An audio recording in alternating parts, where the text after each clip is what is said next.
রাজধানীতে ফের ভূমিকম্প অনুভূত, মাত্রা 4.1 উৎপত্তিস্থল নরসিংদী, জনমনে ভীতি। যুক্তরাজ্য ও চীনের বিশেষজ্ঞদের নিবিড় পর্যবেক্ষণে খালেদা জিয়া, খোঁজ নিতে এভারকেয়ারের প্রধান উপদেষ্টা। তারেক রহমানের ফেরা নিয়ে ইমোশনাল ব্ল্যাকমেইলের সুযোগ নেই বলছে বিএনপি, সহযোগিতার আশ্বাস পররাষ্ট্র উপদেষ্টার। রাজশাহী 6 আসনে নির্বাচনী উত্তাপ, ভোটারদের সমর্থন আদায়ে ব্যস্ত প্রার্থীরা, স্থানীয় সমস্যার সমাধান চান ভোটাররা। খেলাপি ঋণে জর্জরিত আবিবা ফাইন্যান্সের নীতিমালা না মেনে এমডি নিয়োগ, জামানত ফিরে পাওয়া নিয়ে শঙ্কায় গ্রাহকরা। চুয়াডাঙ্গায় প্রশাসনের নাকের ডগায় মাদক কারবারি, স্পিরিট পানে 8 জনের মৃত্যুর পরও বন্ধ হয়নি বিক্রি, উদাসীন প্রশাসন। এবং গাজার আশ্রয় শিবিরে ইসরায়েলি বিমান হামলায় 2 শিশু সহ নিহত 5, 4 দশক পর যুদ্ধবিরতি নিয়ে লেবানন ও ইসরায়েলের বৈঠক। রাজধানীতে আবারও ভূমিকম্প অনুভূত হয়েছে। বৃহস্পতিবার সকাল 6:15 এ ভূমিকম্প অনুভূত হয়। ইউরোপিয়ান মেডিটেরিয়ান সিসমোলজিক্যাল সেন্টারের তথ্য মতে ভূমিকম্পের গভীরতা ভূপৃষ্ঠ থেকে 27 কিলোমিটার, উৎপত্তিস্থল টঙ্গী থেকে 20 কিলোমিটার পূর্বে, যার মাত্রা ছিল 4.1। এর আগে সোমবার কক্সবাজার ও চট্টগ্রামে ভূমিকম্প অনুভূত হয়। সোমবার দিবাগত রাত 12:57 কক্সবাজার শহর, উখিয়া, চকরিয়ার স্থানীয় বাসিন্দারাও ভূমিকম্প অনুভব করেন।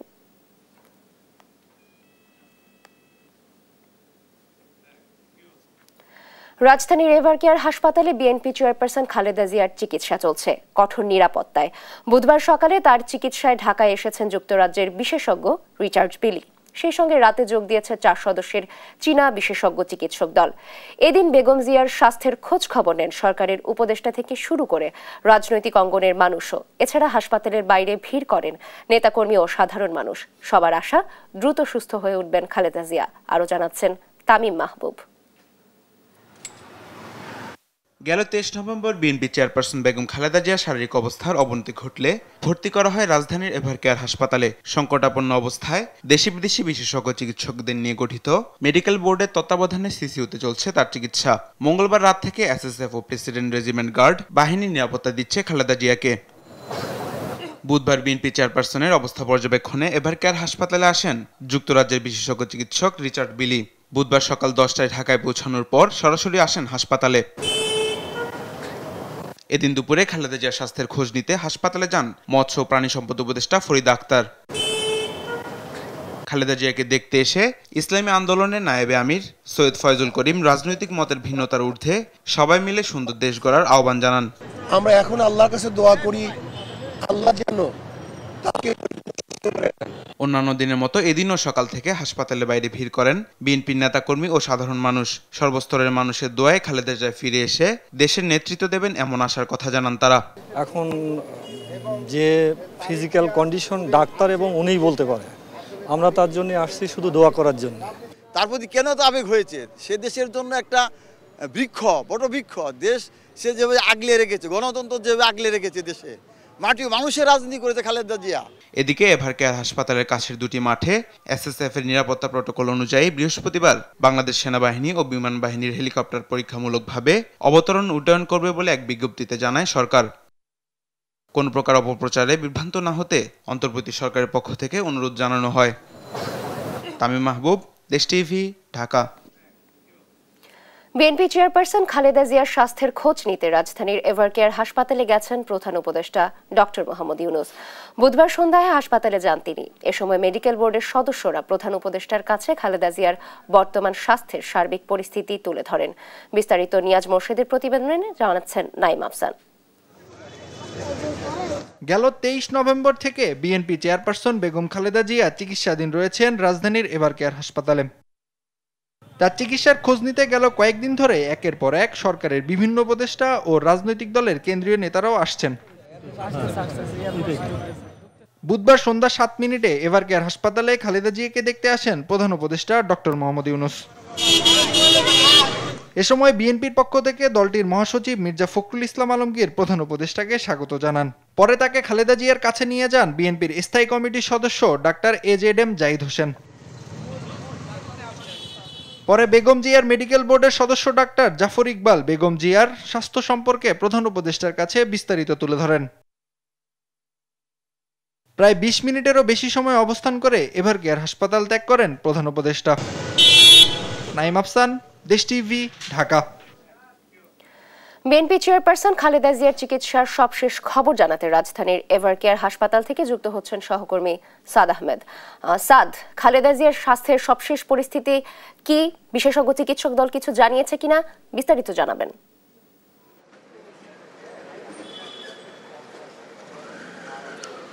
সবশেষ পরিস্থিতি যদি একটু বলতে চাই, সবশেষ পরিস্থিতি কিন্তু এখনও তার অবস্থা অপরিবর্তিত রয়েছে, কিন্তু তিনি চিকিৎসকদের নির্দেশনা নিতে পারছেন, এমনটি কিন্তু আমাদের কাছে সবশেষ তথ্য রয়েছে। কেননা গত মঙ্গলবার দুপুরে তার ব্যক্তিগত চিকিৎসক ডক্টর AZM জাহিদ হোসেন যে সাংবাদিকদের সঙ্গে যে কথা বলেছেন, এরপর কিন্তু আর তিনি সাংবাদিকদের সঙ্গে কথা বলেননি। এবং বিএনপির পক্ষ থেকে কিন্তু বলা হচ্ছে যে বেগম খালেদা জিয়ার ব্যক্তিগত চিকিৎসক ডক্টর AZM জাহিদ হোসেন ছাড়া আর কারো তথ্য যেন গ্রহণ না করা হয়, সেই সঙ্গে কোনো ধরনের গুজব বা অপতথ্য যেন না ছড়ানো হয়, সেটি কিন্তু বারবারই বলা হচ্ছিল। অন্যদিকে আমরা যেটি জানি যে গতকাল সকালে কিন্তু যুক্তরাজ্য থেকে একটি প্রতিনিধি দল, বিশেষ করে ডক্টর রিচার্ড বিলের নেতৃত্বাধীন একটি চিকিৎসক প্রতিনিধি দল কিন্তু তারা এখানে এসেছেন এবং তারা কিন্তু দুপুরের পর থেকেই কিন্তু বিএনপি চেয়ারপারসনের চিকিৎসক তত্ত্বাবধানে রয়েছেন। এবং এছাড়াও গতকাল রাতে কিন্তু চীন থেকে একটি প্রতিনিধি দল এসছে, তারাও কিন্তু তার সার্বিক তত্ত্বাবধানে রয়েছেন। আমরা যেটি জানি যে গেল 23 নভেম্বর রাতে কিন্তু তাকে এই রাজধানীর এভারকেয়ার হাসপাতালে ভর্তি হয়। বিশেষ করে তিনি কিন্তু আর্থ্রাইটিস, সেই সঙ্গে ডায়াবেটিস, কিডনি জটিলতা, ফুসফুস সংক্রমণ, সেই সঙ্গে হৃদযন্ত্রের সংক্রমণ সহ নানা শারীরিক জটিলতায় কিন্তু তিনি দীর্ঘদিন ধরে ভুগছেন। এরপরে কিন্তু তাকে এখানে ভর্তি করা হয়। এরপর যখন তার অবস্থা কিন্তু আস্তে আস্তে ধীরে ধীরে সংকটাপন্ন অবস্থার দিকে যেতে থাকে এবং এখন পর্যন্ত কিন্তু তার অবস্থা অপরিবর্তিত রয়েছে এবং এখন পর্যন্ত কিন্তু তাকে যে সিসিউতে কিন্তু রাখা হয়েছে এবং তার চিকিৎসার জন্য কিন্তু আমরা যেটি জানি যে দেশি বিদেশি চিকিৎসকদের সমন্বয়ে মেডিকেল বোর্ড কিন্তু নিবিড় পর্যবেক্ষণে তাকে কিন্তু রেখেছেন। অন্যদিকে বাইরে নেওয়ার বিষয়ে যে কথা হচ্ছে সেটি কিন্তু আমরা জানতে পেরেছি যে বিএনপির পক্ষ থেকে বলা হচ্ছে যে যেহেতু যুক্তরাজ্য এবং চীন থেকে দুটি প্রতিনিধি দল এসছেন, তারা নিবিড় পর্যবেক্ষণ করছেন এবং তাদের পর্যবেক্ষণ শেষে হয়তো নির্দেশনা আসবে যে তাকে কি বিদেশে নেওয়ার মতো শারীরিক অবস্থা তার আছে কিনা। যদি তার অবস্থা উন্নত হয় তাহলে কিন্তু তাকে বিদেশে নিয়ে যাওয়া হবে উন্নত চিকিৎসার জন্য। যদি সেটি না হয় তাহলে কিন্তু আমরা যেটি বিএনপির পক্ষ থেকে বলা হচ্ছে যে হয়তো বিএনপির ভারপ্রাপ্ত চেয়ারম্যান তারেক রহমান দেশে ফিরতে পারেন, এমনটি কিন্তু বারবার বলা হচ্ছে। অন্যদিকে আমরা যেটি জানি যে তাকে কিন্তু রাষ্ট্রের অতি গুরুত্বপূর্ণ ব্যক্তি হিসেবে ঘোষণা করা হয়েছে। এরপর থেকেই কিন্তু তার দায়িত্বে নিয়েছেন SSF অর্থাৎ স্পেশাল সিকিউরিটি ফোর্স কিন্তু তার দায়িত্বে রয়েছে এবং আমরা দেখেছি এরপরে কিন্তু পুরো হাসপাতাল এরিয়াতে শুধু SSF নয়, যে পুলিশ, বিজিবি সহ আইনশৃঙ্খলা বাহিনীর উপস্থিতি কিন্তু আমরা দেখতে পাচ্ছি এবং পুরো এরিয়াটিতে কিন্তু নিরাপত্তার বলয়ে ঢেকে রাখা হয়েছে, এমনটি কিন্তু আমরা দেখতে পাচ্ছি। অন্যদিকে গতকাল কিন্তু প্রধান উপদেষ্টা এখানে এসেছিলেন এবং তিনি কিন্তু বিএনপি চেয়ারপারসন বেগম খালেদা জিয়ার স্বাস্থ্যের খোঁজ খবর নেন। এর আগে মঙ্গলবার রাতে কিন্তু 3 বাহিনীর প্রধান, বিশেষ করে নৌবাহিনী, সেনাবাহিনী, বিমান বাহিনীর প্রধানরা কিন্তু এখানে এসছেন। এছাড়াও কিন্তু বিভিন্ন রাজনৈতিক দলের যারা শীর্ষস্থানীয় নেতৃবৃন্দ রয়েছেন তারা কিন্তু তার নিয়মিত স্বাস্থ্যের খোঁজ খবর রাখছেন। সেই সঙ্গে উপদেষ্টা মণ্ডলীর সদস্যরাও কিন্তু এখানে এসে তার স্বাস্থ্যের খোঁজ খবর নিচ্ছেন। তো আমরা জানি যে আজ দুপুরে বিএনপি মহাসচিব মির্জা ফখরুল ইসলাম আলমগীর একটি সংবাদ সম্মেলন ডেকেছেন, ওখানে হয়তো আমরা তার এই স্বাস্থ্যের সম্পর্কে আপডেট পেতে পারি। তো এই ছিল রাজধানীর এভারকেয়ার হাসপাতাল থেকে আমার কাছে সর্বশেষ। ধন্যবাদ স্যার। দর্শক, রাজধানীর এভারকেয়ার হাসপাতাল থেকে খালেদা জিয়ার সার্বিক পরিস্থিতি জানাচ্ছিলেন আমাদের সহকর্মী। বিএনপির ভারপ্রাপ্ত চেয়ারম্যান তারেক রহমানের দেশে ফেরা নিয়ে ইমোশনাল ব্ল্যাকমেইলের সুযোগ নেই বলে মনে করেন বিএনপির শীর্ষ নেতারা। তারা বলছেন পরিবেশ নিশ্চিত করেই দেশে ফিরবেন তারেক রহমান। সাইফুল রিপনের প্রতিবেদন। একদিকে হাসপাতালে চিকিৎসাধীন বিএনপি চেয়ারপারসন খালেদা জিয়া পার করছেন চরম সংকটময় সময়, অন্যদিকে দলটির ভারপ্রাপ্ত চেয়ারম্যান তারেক রহমানের দেশে ফেরা না ফেরা নিয়ে চলছে আলোচনা সমালোচনা। নানা গুঞ্জনের মধ্যে বিএনপি নেতা কর্মীদের চিন্তায় ফেলেছে সাম্প্রতিক সময়ে তারেক রহমানের দেয়া একটি ফেসবুক বার্তা, যেখানে তিনি লিখেন, দেশে ফেরা তার একক সিদ্ধান্তের বিষয় নয়। এমন স্ট্যাটাসের পর নানা আলোচনার মাঝে তারেক রহমানের দেশে ফেরা নিয়ে প্রশ্নের জবাব দিলেন বিএনপির এই নীতি নির্ধারক। দেশের এমন কোনো শক্তি নাই, দেশের সবচেয়ে জনপ্রিয় দল বিএনপির নেতাকে দেশে প্রত্যাবর্তনে বাধা দিতে পারে এমন কোনো শক্তি দেশে নাই। সুতরাং আমরা মনে করি তিনি দেশে আসতে পারেন, তবে তিনি কি বাধা অনুভব করছেন সেটা তিনি বলতে পারবেন। আমাদের কাছে তো খোলাসা করে বলেন নাই। আন্তর্জাতিক কোনো বাধা আছে কিনা সেটা আমাদের জানা নেই, এমন সেই বাধা দৃশ্যমান নয়। আমার ধারণা তিনি আগামী এই শিডিউল ঘোষণা করলে তিনি দেশে চলে আসবেন। এদিকে বিএনপির ভারপ্রাপ্ত চেয়ারম্যানের দেশে ফেরা নিয়ে এরই মধ্যে কথা বলেছেন সরকারের উপদেষ্টারা। বার্তা দিয়েছে প্রধান উপদেষ্টার প্রেস উইংও। বিএনপির অ্যাক্টিং চেয়ারম্যান জনাব তারেক রহমানের বাংলাদেশে আসার ব্যাপারে কোনো রকম আইনগত বাধা আছে বলে আমার জানা নাই। আর যদি কোনো বাধা থেকেও থাকে এটা অবশ্যই আমরা জানলে ওনাকে সর্বোচ্চ সহযোগিতা করব, ওনার নিরাপত্তার ব্যাপারে আমরা সর্বোচ্চ সহযোগিতা করব। তবে দলটির নেতাদের মতামত, তারেক রহমানের দেশে ফেরা নিয়ে সমালোচনা উদ্দেশ্য প্রণোদিত। ইতিহাস আছে তোমার এই ধরনের ন্যাশনালিস্ট লিডার যে নাকি বাংলাদেশের ভবিষ্যৎ নেতৃত্ব দেবেন। পৃথিবীতে অনেক জায়গা আছে এরকম নেতাদের জীবনের ঝুঁকি থাকে। ওনার দেশে ফেরার জন্য situation is not congenial. Tarique Rahman একটা সাধারণ নাগরিক না। তারেক রহমান মানুষ মনে করছে যে আগামী দিনে তারেক রহমান বাংলাদেশকে নেতৃত্ব দেবে। তাকে তো এইরকম হেলাফেলা করে তো ইমোশনাল ব্ল্যাকমেলিং করে তো কিছু করার জায়গা নেই। তো জাতির কথা চিন্তা করে আমি মনে করি যারা তারেক রহমান সাহেবের আশা নিয়ে নানান রকম প্রশ্ন তুলছে তারা আর যাই কিছু হোক জাতির মঙ্গল কামনা করে না। এদিকে তারেক রহমানের স্ত্রী ডাক্তার জুবাইদা রহমান ও মেয়ে জাইমা রহমান দ্রুত দেশে ফিরতে পারেন বলে জানিয়েছেন বিএনপির কেন্দ্রীয় নেতারা। সাইফুল রিপন, দেশ টিভি, ঢাকা। এবার আইডিএলসি জনতার ভোট।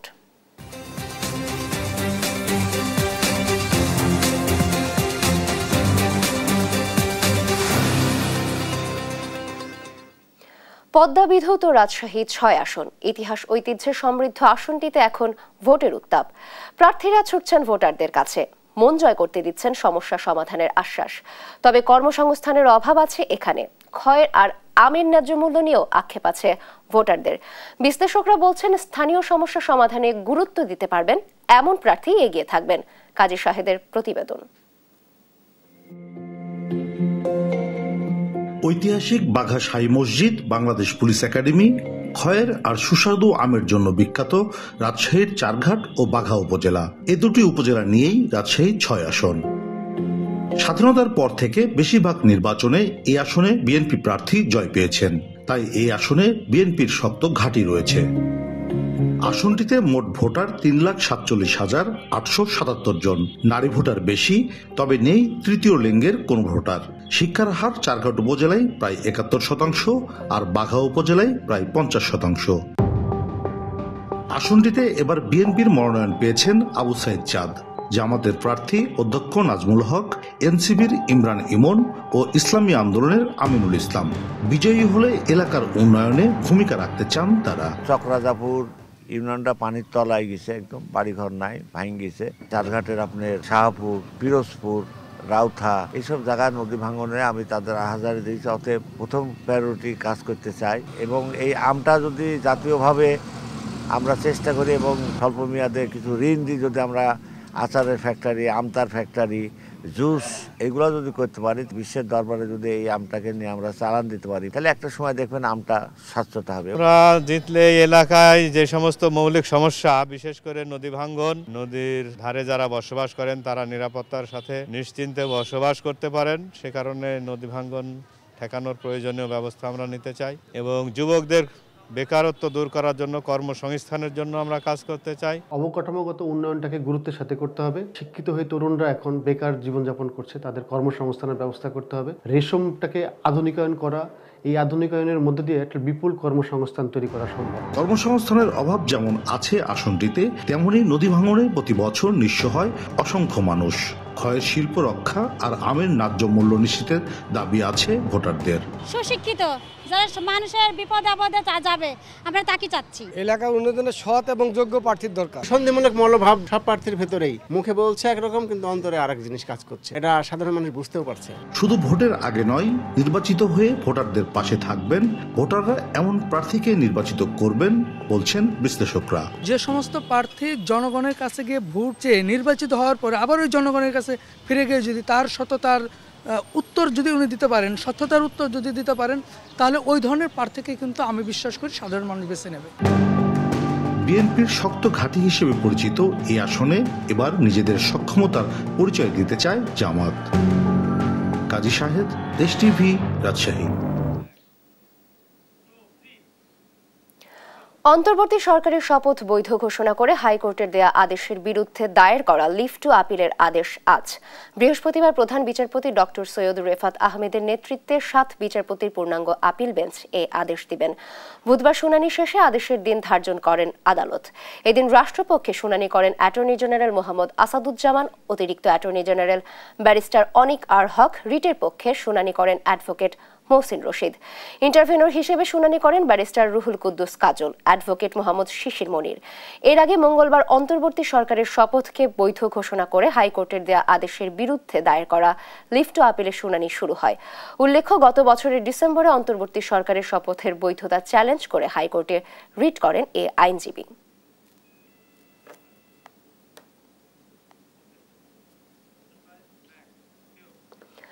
জুলাই অভ্যুত্থানের সময় ইন্টারনেট বন্ধ করে চালানো হত্যাকাণ্ডে সহায়তার অভিযোগে এবার বিচারের মুখোমুখি হতে যাচ্ছেন শেখ হাসিনার ছেলে সজীব ওয়াজেদ জয়। আন্তর্জাতিক অপরাধ ট্রাইব্যুনাল সূত্রে এ তথ্য জানা গেছে। প্রসিকিউশন বলছে, আন্দোলন চলাকালে ইন্টারনেট বন্ধ করে সংঘটিতভাবে হত্যাকাণ্ড সহায়তা করা হয়। এই অভিযোগে সজীব ওয়াজেদ জয় ও জুনায়েদ আহমেদ পলকের বিরুদ্ধে তদন্ত শেষ হয়েছে। এছাড়া আরেক মামলায় আনিসুল হক, সালমান এফ রহমানের বিরুদ্ধে আনুষ্ঠানিক অভিযোগ দাখিল করতে যাচ্ছে প্রসিকিউশন। এই দুজনের বিরুদ্ধে আন্দোলন দমনে কারফিউ জারি করে আন্দোলনকারীদের হত্যার পরামর্শ দেওয়ার প্রমাণ মিলেছে। সব ঠিক থাকলে বৃহস্পতিবার অথবা আগামী সপ্তাহের যে কোনো দিন তাদের বিরুদ্ধে ট্রাইব্যুনালে অভিযোগ দাখিল করবে প্রসিকিউশন।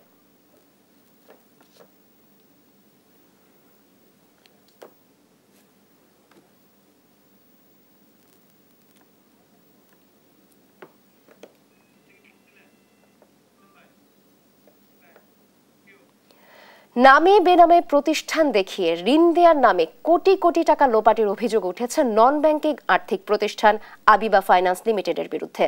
তাদের ঋণের প্রায় 92% এখন আদায় অযোগ্য। বিপুল পরিমাণ ঋণের বোঝা কাঁধে নিয়ে যখন ধুঁকছে প্রতিষ্ঠানটি, ঠিক তখন কোনো নীতিমালার তোয়াক্কা না করে মোহাম্মদ মোদাসের হাসান নামে একজনকে এমডি ও সিইও নিয়োগ দেওয়া হয়েছে। এমন পরিস্থিতিতে জামানত ফিরে পাওয়া নিয়ে উদ্বিগ্ন গ্রাহকরা। আরও জানাচ্ছেন তাইফুর রহমান তুহিন।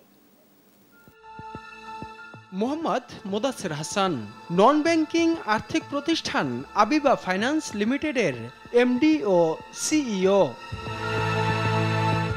তার বিরুদ্ধে অভিযোগ, ক্ষমতার অপব্যবহার ও তথ্য গোপন করে হয়েছেন প্রতিষ্ঠানটির শীর্ষ কর্মকর্তা। বাংলাদেশ ব্যাংকের 25/3/2024 তারিখের বিজ্ঞপ্তি অনুযায়ী এমন আর্থিক প্রতিষ্ঠানের এমডি ও সিইও হিসেবে নিয়োগ পেতে বয়স হতে হবে 62 বছরের কম। কিন্তু জন্ম সনদ বলছে মোহাম্মদ মোদাসের হাসানের যখন নিয়োগ পেয়েছে তখন তার বয়স 62 বছর 9 মাস। এ নিয়ে তাকে উকিল নোটিশও পাঠান এক আইনজীবী। বিষয়টি নিয়ে একাধিকবার তার সঙ্গে কথা বলার চেষ্টা করা হলেও ধরা দেননি তিনি। তবে প্রতিষ্ঠানটির ঊর্ধ্বতন কর্মকর্তারা জানান, সিইও বা এমডি নিয়োগ একান্তই বাংলাদেশ ব্যাংকের বিষয়ে।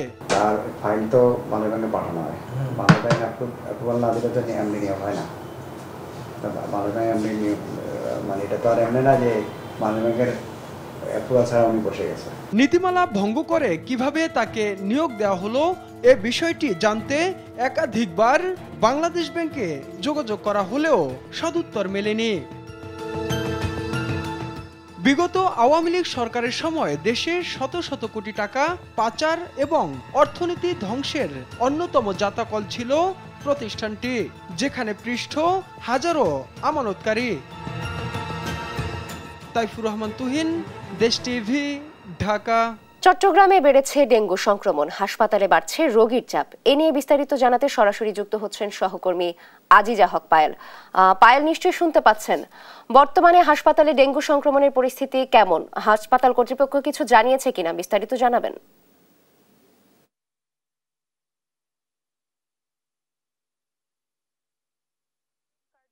সিভিল সার্জন কার্যালয়ের সর্বশেষ তথ্য অনুযায়ী এখন যেহেতু ডিসেম্বর মাস, শীতকালেও কিন্তু প্রকোপ বেড়েছে ডেঙ্গুর। গত এক সপ্তাহে যে রেকর্ড এসেছে সেই রেকর্ডে 180 জন নতুন আক্রান্ত হয়েছে এবং আরো 4 জনের মৃত্যু হয়েছে। তবে গত বছরের তুলনায় এবছর আক্রান্তের সংখ্যা বাড়লেও মৃত্যুর সংখ্যা কিছুটা কম। তবে এখন যে নভেম্বর মাসের যে রেকর্ড, সেই রেকর্ড অনুযায়ী ডিসেম্বরের প্রথম দিকে দেখা যাচ্ছে ডেঙ্গুর প্রকোপটা বেড়েছে এবং আক্রান্তের সংখ্যাও বেড়েছে। তবে যাদের আক্রান্ত হচ্ছে তারা অবহেলার কারণেই কিন্তু বেশি ঝুঁকিতে রয়েছে, এমনটি জানিয়েছে স্বাস্থ্য বিভাগ। তারা মনে করছেন যে সর্দি জ্বর এই কারণে কিন্তু তাড়াতাড়ি চিকিৎসকের পরামর্শ না নিয়ে তারা ঘরের চিকিৎসা নিচ্ছেন, এমনটি জানিয়েছেন, যার কারণে দ্রুত তাদের প্লাটিলেট কমে যাওয়া, তাদের শারীরিক যে অবস্থার অবনতি হচ্ছে, এই কারণগুলো আসলে মেইন দায়ী করছেন স্বাস্থ্য বিভাগ। সেই সাথে চট্টগ্রামের কিন্তু 15টি এলাকা এখন রেড জোন করা হয়েছে। সেই এলাকাগুলোতে মশার প্রকোপ বেশি লাভাও দেখা যাচ্ছে এবং মশার উপদ্রব বাড়ার কারণে এই জায়গাগুলোকে এখন একেবারে রেড চিহ্ন দেওয়া হয়েছে। তবে চিকিৎসকরা বলছেন যদিও এই বছরের গত বছরের তুলনায় কিন্তু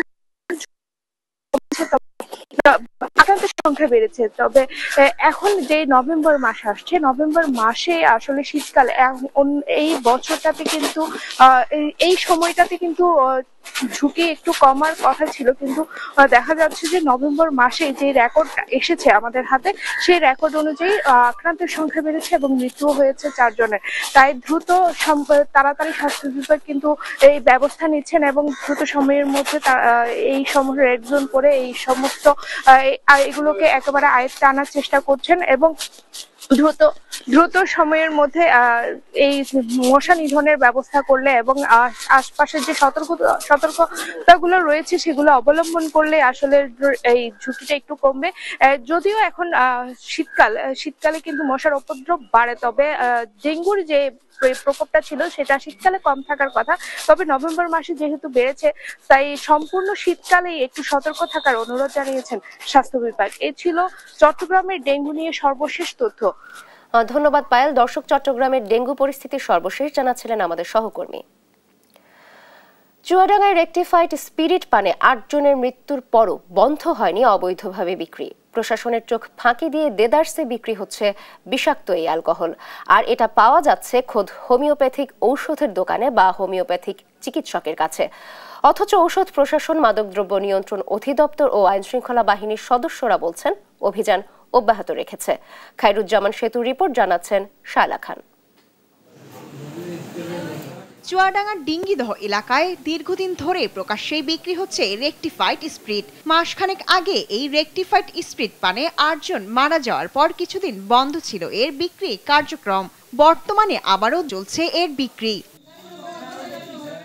খোলা বাজারে অবৈধ এই স্পিরিট বিক্রি হচ্ছে খোদ হোমিওপ্যাথিক ফার্মেসি ও চিকিৎসকের কাছে। অভিযোগ রয়েছে অধিকাংশই লাইসেন্সবিহীন হোমিওপ্যাথিক ফার্মেসিতে এই রেকটিফাইড স্পিরিট বিক্রি হচ্ছে। মাদকদ্রব্য নিয়ন্ত্রণ অধিদপ্তর তার দায়িত্বের মধ্য দিয়ে, ওষুধ প্রশাসন তার দায়িত্বের মধ্য দিয়ে, সমাজকে সচেতনতার মধ্য দিয়ে, যাতে হোমিওপ্যাথি ওষুধের জন্য শুধু ওই আরএসটা ব্যবহার হয়, সেই পরিমাণ কোটা দেওয়া হয়। এটা যেন কখনোই আর মাদক হিসেবে ব্যবহার করা না হয়, আর এই অকালে যেন প্রাণগুলো না ঝরে যায়, এটাই আমাদের প্রাণের দাবি। সম্প্রতি মাসখানেক আগে আপনারা যদি জানেন যে চুয়াডাঙ্গা সদর উপজেলার ডিঙ্গিদহ এলাকায় রেকটিফাইটিক স্পিরিট পান করে 7 জন মানুষ 2-3 দিনে 7 জন ব্যক্তি কিন্তু মারা গেছে। এটা কিন্তু আমাদের জেলার জন্য একটা অশনি সংকেত। তো এর থেকে আমাদের মুক্তি পেতে হলে স্থানীয় মাদকদ্রব্য নিয়ন্ত্রণ সহ প্রশাসনকে কিন্তু এগিয়ে আসার দরকার। মাদকদ্রব্য নিয়ন্ত্রণ অধিদপ্তর বলছে এই রেকটিফাইড স্পিরিট কোনোভাবেই খোলা বাজারে পাওয়ার কথা না, চালানো হবে অভিযান বলছে ওষুধ প্রশাসন অধিদপ্তর। আমরা আমাদের নিয়মিত অভিযান অব্যাহত রেখেছি। এছাড়া যদি কোনো ধরনের তথ্য আমাদের কাছে এই ধরনের কোনো তথ্য আসে, আমরা দ্রুততম সময়ের ভিতরে আইনি ব্যবস্থা গ্রহণ করব এবং আমাদের অভিযান চলমান আছে। পরিদর্শনের ক্ষেত্রে তাদের শোকজ লেটার দিয়ে এবং যদি দেখি তাদের অপরাধের ইয়েটা বেশি, তাহলে সেক্ষেত্রে আমরা মহামান্য আদালতে শরণাপন্ন হয়। চিফ জুডিশিয়াল ম্যাজিস্ট্রেট কোর্টে আমাদের প্রতিনিয়ত মামলা হচ্ছে লাইসেন্সবিহীন দোকানের ক্ষেত্রে। ডিনেচার স্পিরিট ও রেকটিফাইড স্পিরিট আইন অনুযায়ী ব্যবহার করার জন্য সচেতন করা হয়েছে। কোনো প্রকার আইনের ব্যাঘাত ঘটলে প্রয়োজনীয় ব্যবস্থা নেওয়া হবে বলে জানান পুলিশ সুপার। ব্যবহারের যে নিয়মগুলি আছে বা নিয়মাবলী আছে, কতটুকু ইউজ করতে পারবে, ওষুধ হিসেবে তারা কতটুকু আনতে পারবে, তাদের কাছে সেই লাইসেন্স আছে কিনা, প্রত্যেকটা জিনিস এখন আমরা পর্যবেক্ষণ করে এই ব্যাপারে আমরা পদক্ষেপ নিই। শিগগিরই খোলা বাজারে রেকটিফাইড স্পিরিট বিক্রি নিষিদ্ধের দাবি সচেতন নাগরিকদের। শায়লা খান, নিউজ ডেস্ক, দেশ টিভি। চাঁদপুরের হাজীগঞ্জে আঞ্চলিক মহাসড়কের পাশেই তৈরি হয়েছে ময়লার ভাগাড়। হাজীগঞ্জ শহরের সব ময়লা আবর্জনা এনে ফেলা হচ্ছে এখানে। দুর্গন্ধে স্কুল কলেজ পড়ুয়া শিক্ষার্থী, যানবাহনের চালক, যাত্রী সহ পথচারীদের পোহাতে হচ্ছে চরম দুর্ভোগ। এই ভাগাড়গুলো দ্রুত সরিয়ে নেওয়ার দাবি পৌরবাসীর। আর পৌর কর্তৃপক্ষ বলছে ময়লা আবর্জনার জন্য নির্দিষ্ট স্থান নির্ধারণের কাজ চলছে। সহকর্মী শরীফ আহমেদের রিপোর্ট, জানাচ্ছেন শামীম হোসেন। 1985 সালে গঠিত হয় চাঁদপুরের হাজীগঞ্জ পৌরসভা। 40 বছরেও ময়লা আবর্জনা ফেলার কোনো জায়গা ঠিক করতে পারেনি কর্তৃপক্ষ। লাখখানেক মানুষের এই শহরের বাসাবাড়ি, বাজার ও হাসপাতালের ময়লা জমা হচ্ছে হাজীগঞ্জ বাজারের প্রবেশ মুখে 4টি আঞ্চলিক মহাসড়কের পাশে।